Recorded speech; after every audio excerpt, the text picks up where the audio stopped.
How old were you when you first started singing? I started singing as a very young little girl. I entered my first talent contest when I was 3, and then I went on to do more talent shows and a local television show in my hometown of Atlanta, Georgia. And then I was discovered when I was 10 years old in Augusta, Georgia, where my family lived, by the late, great Mr. Greg Foley, who was my mentor, and who had a network television show out of Springfield, Missouri called the Ozark Jubilee. And I was a guest on that show, and from that show I signed my recording contract.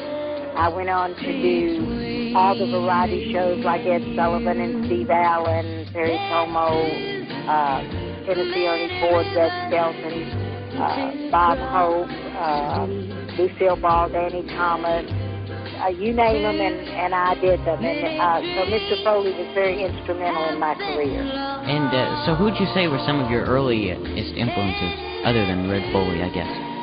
Well, you know, when I was little, we didn't have a record player or a CD or anything like that, but my mom used to sing me songs, and later on when I got some age on me and learned who those songs were by, I became a big fan of Hank Williams, because my mom apparently was a big fan of his and used to sing me his songs. So my very first record was a composition by Mr. Hank called Jambalaya. And wasn't it true that the first song you learned, though, was an Eddie Arnold tune?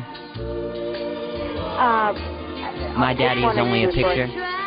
Well, yeah, that's one of the first ones I learned. My Daddy Is Only a Picture. I learned Slow Pose and Take Me Out to the Ball Game. Those were some of the first ones that I did. And before Red discovered you, you had appeared quite frequently on local television and radio and different shows like that, correct?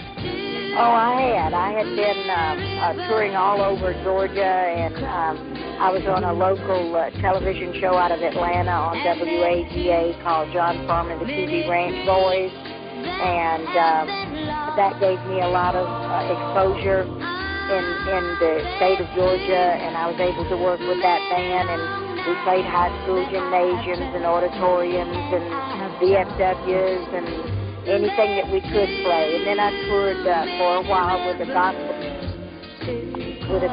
group called the Master Workers Quartet, and we used to go around and sing at churches and what have you. So